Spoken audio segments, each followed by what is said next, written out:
So if you guys didn't think the whole Rell Seas copyright situation was already bad, it just got worse. Because now it is pretty much 100% confirmed that a separate One Piece game will be coming to Roblox. Like, I mean 99, probably 100% confirmed. And I'm referring to a One Piece game with that actual IP, similar to the My Hero Academia situation, which got Anime Adventures and a bunch of big games shut down, and it looks like we're gonna have something similar happen with One Piece. So we're potentially looking at another My Hero Academia game fam situation, but way worse because it's One Piece and not My Hero Academia. And realistically, this is gonna affect a lot more than just Rell Seas, and Rell even says some more things on this specific situation. And also make sure to stay to the end of the video because I have a pretty big announcement after we talk about this whole situation. But let's actually get into the big news that just dropped. So it was just leaked that One Piece is gonna have an official Roblox game through Netflix. And this actually makes a lot of sense. Netflix has made Roblox IP games before, and I believe just IP games in general. And as I'm sure a lot of you guys know, One Piece just had a live action literally through Netflix.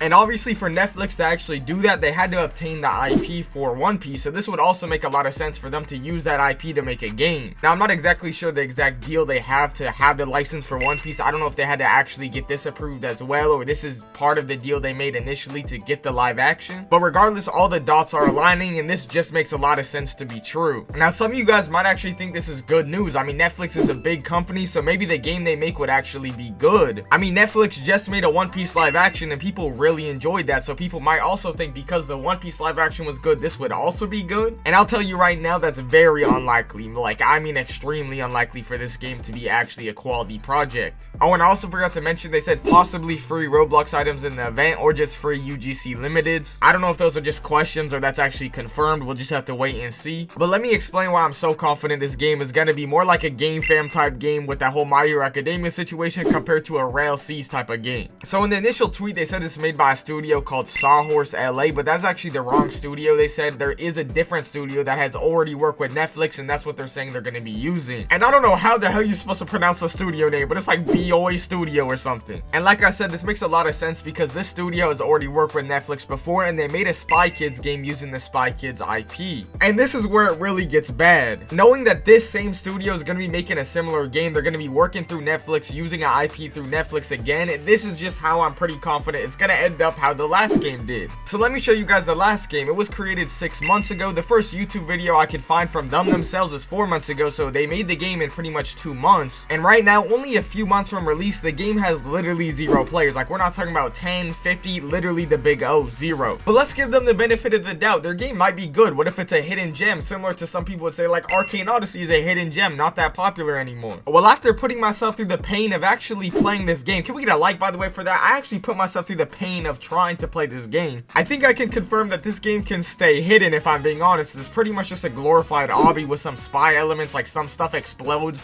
explosions and stuff like that. Now, don't get me wrong, I've definitely seen worse games on this platform, but knowing this is the game that's gonna make a One Piece game, an official One Piece game, that will possibly get other One Piece games taken down for, I really hope they don't try to take other One Piece games down, because it doesn't even matter if you take down even Blox Fruits or Rell Seas. We not playing that. I'm gonna be real, I'm not playing that. And also, I didn't even mention this game has free UGC by playing the game, and people are still not trying to play it. Is that painful to play? And because this other project had free UGC, it's also very likely that the One Piece game will have free UGC. So I guess that speculation does make a lot of sense, and I'm not gonna lie, if they do have free UGC, I can see a lot of people playing for some One Piece UGC items. But now that we're all on the same page and we all understand this game is more likely gonna be like Pet Simulator with One Piece characters than it would be like an open world Rell Seas type of game, let's actually talk about the impact this is gonna have on other One Piece games on the platform, other anime games on the platform, and what Rell said himself. So the most important thing is Rell Games and Blox Fruit Studios, I don't know what their studio name is, but both games should be fine. And that's a big should, because they both have been preparing for something like this to happen. It's the reason why Blox Fruits has made a bunch of fruit changes. They changed their fruit called Paw to Pain, and they've done things like change the soul fruit to Ghost. And essentially they're trying to separate themselves from One Piece so they won't get taken down if a game like this popped up, which obviously is happening now. I made videos on this a while ago if you guys remember, but essentially Rell Seas had to rework all their models, and they're still currently doing that, I'm pretty sure. So that definitely did set back Rell Seas a lot, but Rell Seas shouldn't be affected when it does actually release, because they do know about this and they are considering it when they're making everything in the game. Now, the biggest problem for those of you guys that are watching, and I know a lot of you guys are wanting to play Rell Seas or will be playing Rell Seas, is going to make a lot of the things not feel as much as a One Piece as they would have. So obviously before you literally could have had Oars or literally had Whitebeard, but now it's going to have to be Graybeard, and it's going to have to be gores, and they're gonna have to look a little bit different. Now, some of you guys might say that's not that big of a deal and you really don't care, but I know there's a lot of people that are also gonna care about that a lot. I mean, the whole point of playing a One Piece game is to try to feel immersed in the real world of One Piece, and obviously if characters are a lot different, it's not gonna feel exactly the same as it would have, and it's gonna feel worse. Now, from my understanding of the copyright law, they could still make it look very similar, it just can't be one-to-one. So that ores model might have to be like green instead of purple, but it can still look like ores. They would mainly, like I said, just have to change a few characteristics. But realistically, the open world RPG games like Rell Seas and even Block Shoots are really not going to be the ones that are going to be getting in trouble, like I said. The real games that this is going to affect a lot, in my opinion, is things like All-Star Tower Defense, which is funny because that's kind of owned by GameFam. But unfortunately, even games like Pocket Anime, if you have a One Piece straight character, like if you have Luffy in your game, that's definitely probably going to get you in trouble. And you might be thinking, well, All-Star Tower Defense could just change Luffy and all the One Piece characters to look different, similar to how I said Rell Seas and Block Shoots can. And that is true to an extent, but when you're actually collecting the units and whatnot, it's gonna feel a lot less rewarding in those games, especially when it really doesn't even look like the character that you want. Obviously, it's not 100% confirmed that they will be DMCAing games, but it's definitely very likely. And I'm not gonna lie, I think it would be funny as hell if they ended up DMCAing a GameFam game. But the news is actually a lot worse than just this. Like I said, Rell made a statement, and Rell has said he has inside information in the past, so I'm inclined to believe that he still does. And he said One Piece is officially coming to the platform, also confirming what was leaked, and he said Naruto is next. So at this point, it's very clear we're not only talking about select animes. It seems like damn near every anime is gonna be trying to come to Roblox. Now, hopefully, like I said, they're not gonna be DMCAing that much, but we already know Naruto literally DMCA'd Shinobi Life 2 before, so Naruto will most likely be DMCAing a lot of games on the platform when it does eventually come out. And then he said original IP game it is, and it seems like this is really gonna be the fate of Roblox at this point. All of these anime publishers only want to partner with these like professional quote-unquote studios that literally make simulators and just boring front page games. So it doesn't seem very likely that we're gonna get any sort of innovation from literally any of these games. And if you think it's stopping at only One Piece, Naruto, and My Hero Academia, I promise you're gonna be wrong. We're talking about a lot of animes here. And I'm not gonna lie, the biggest problem I have with all of this news is the fact that Pocket Anime, my Pokemon type anime character game, is looking like it might not be safe. And I mean, we already thought it wasn't gonna be safe, but now it's seeming more and more likely. And Pocket Anime has hella One Piece characters, and it's literally supposed to drop in February, or early access is supposed to drop in February. I swear, man, I'm gonna be mad as hell if it gets delayed because of this. But the announcement I wanted to tell you guys is kind of on topic. Me and two of my friends, which also happen to be YouTubers, are gonna be making a game. And now you guys might have heard of them before. They're named Cream Chaser and Volo. Now, we have been planning this game out for a minute now, but all I can say to you guys for now is it will be an open world anime RPG game, which luckily for us, we want to make an RPG game, so it's not really in too much of a DMCA problem, because we could just change the model similar to how Rell Seas is doing in most other Roblox anime games at this point. But the main reason I'm telling you guys about this now and not later is because we're still looking for devs for our dev team. We've been talking to a lot of developers for a while now, but we're still far from complete. So if you're a scripter, especially we need scripters, but if you're an animator, builder, or even if you make like sound effects, we definitely could use you if you are quality, so definitely reach out to us. So if you are a dev and you are interested, either DM me on Discord or join my Discord and put it in this specific channel. It will probably be called Dev Chat or something. But regardless of where you put it, make sure to let us know what type of developer you are, and also include some previous experience if you have it, and also if you have a portfolio. But if y'all want to help make sure our game has a lot of funding, please hit that like and subscribe button so we could actually make as good as a project as possible. So definitely hit the like and subscribe button. But I appreciate the support from y'all. It actually means a lot. Love y'all. Later.